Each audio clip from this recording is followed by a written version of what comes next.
سما جو ہے وہ بعد میں، یعنی ضروری نہیں ہے کہ وہ فوراً اس کے بعد ہوگا، وہ اس لیے بھی یوز ہوتا ہے کہ وہ فوراً بعد نہیں ہوا ہے لیکن اس کے بعد ہوا ہے۔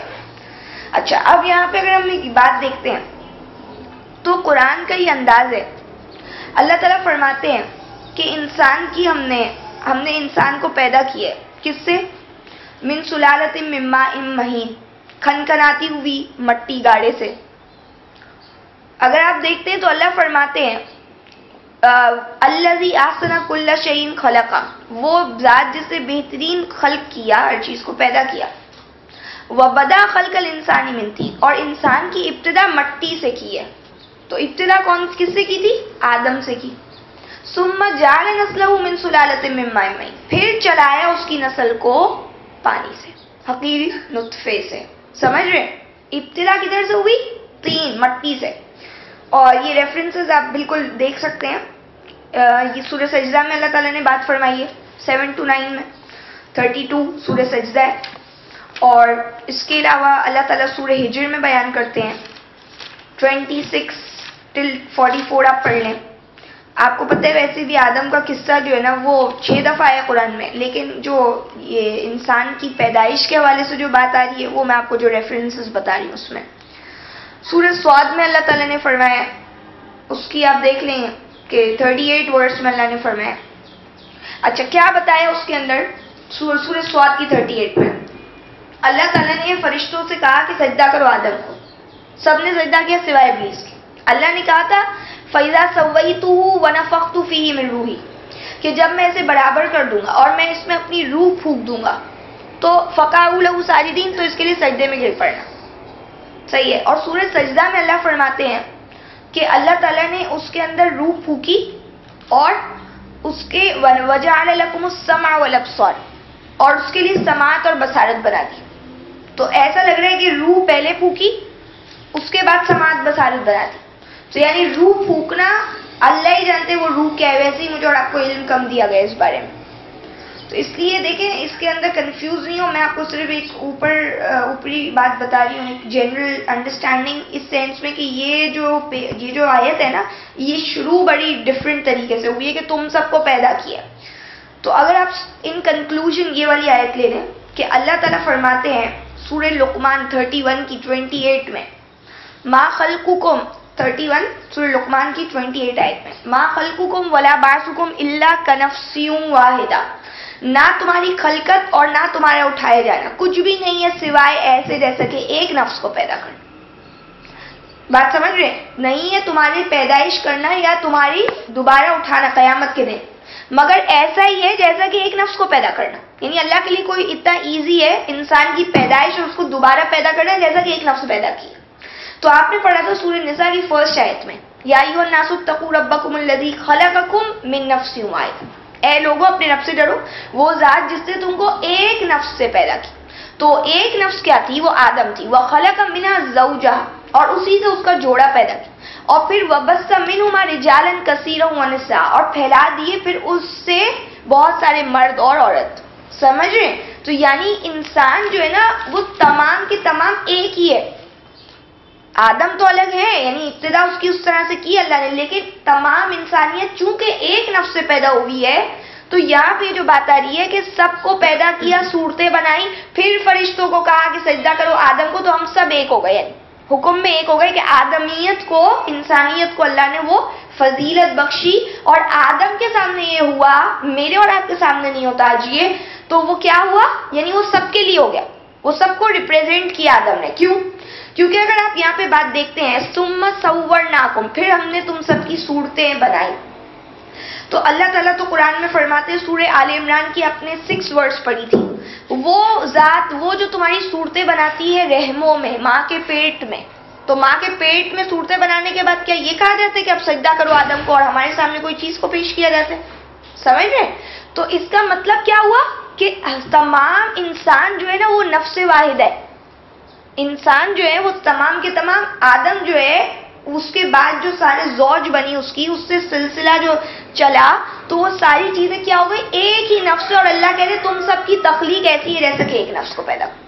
تو اس ایک نفس کو، آدم کو جس وقت اللہ نے پیدا کیا اور اس کے بعد جو ہے وہ ان کے سامنے جو کچھ بھی پیش ہوا تو وہ تمام انسانیت کو ریفر کرتا ہے. سمجھ رہے؟ اور خیر اس کی مزید گنجائش ہے، اس کو بہت زیادہ ڈسکس کیا جا سکتا ہے، میں آپ کو صرف یہ تھوڑا بہت بتا رہی ہوں. اس پہ فرمایا کہ سجدہ کیا سوائے ابلیس رہ گیا، اس سے سجدہ نہیں کیا اور وہ سجدہ کرنے والوں میں شامل نہیں ہوا. آپ چونکہ ہم نے دیکھے پیچھے بات پڑھی کہ تم کو اللہ نے ٹھکانہ دیا تھا، تو اب بات یہاں سے چل رہی ہے کہ ابتدا میں انسان کے ساتھ کیا ہوا ہے. صحیح ہے؟ انسان کو نباتات کی طرح زمین سے اگایا ہے. اس آیت کا ریفرنس کس طرح سے لیں گے؟ اس کو جو آیت میں آتے ہیں، جی ہاں وہ صحیح ہے. اگانے کا مقصد یہی ہے کہ جیسا کہ ایک سیڈ ہوتا ہے تو وہ اندر زمین میں جاتا ہے، اس کے بعد وہ اوپر اگتا ہے. تو اگر دیکھا جائے تو جو ایک نطفہ ہے وہ ایک سیڈ ہوتا ہے.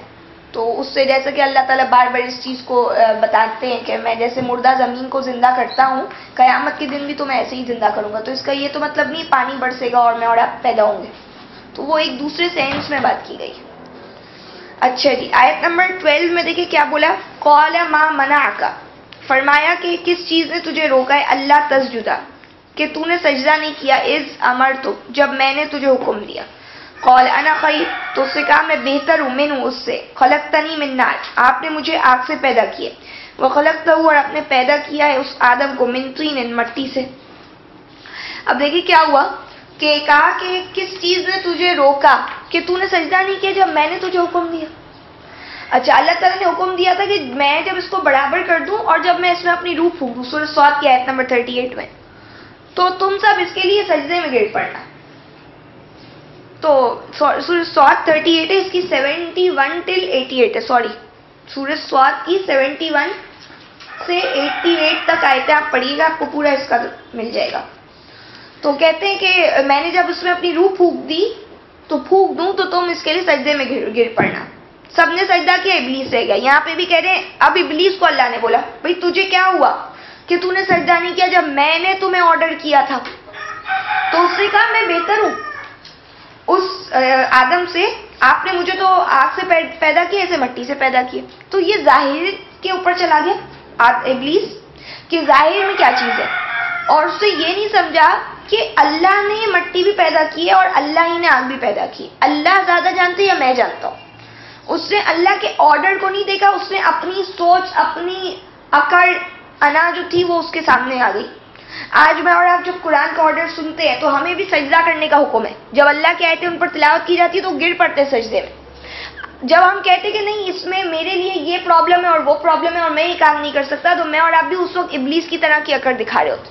اور اللہ تعالیٰ ہم سے کہتے ہیں کہ تجھے کیا ہے چیز نے روکا ہے، تو ہم اپنے بہانے پیش کر دیتے آگے سے. تو قیامت کے دن تو یہ ساری چیزیں ایکسیپٹیبل نہیں ہوں گی، اور نہ ہی آج اللہ تعالیٰ مجھ سے اور آپ سے اس طرح پوچھتے ہیں. بولنے کا مقصد یہ ہے کہ یہ رہ گیا اپنی عقل میں، تو کیا آج یہ بچ گیا، ذلیل و خوار ہو گیا. اس نے اپنے آپ کو بھی برباد کیا، اپنی ذریت کو بھی، اور تمام انسانیت کے بھی پیچھے پڑ گیا. تو اسی لیے قرآن میں بار بار ایک جو بات بتائی جاتی ہے کہ شیطان کے بندے مت بنو اور رحمان کے بندے بنو.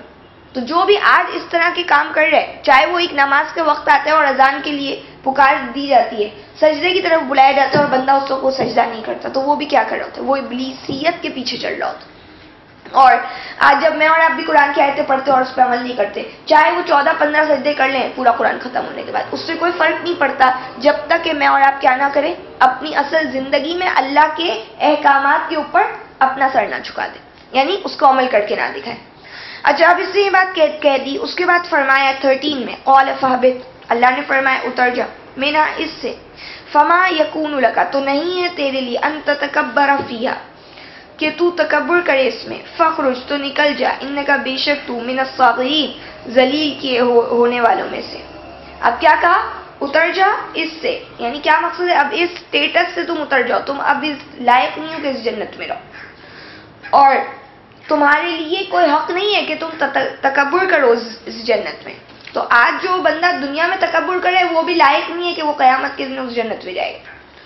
اور وہ جنت جس کے اندر کوئی ظاہری ریسٹرکشنز نہیں ہوگی، یہ جنت میں تو ریسٹرکشن تھی، منع تھا، درخت تھا جو حضرت آدم کو کھانے سے منع کیا گیا تھا.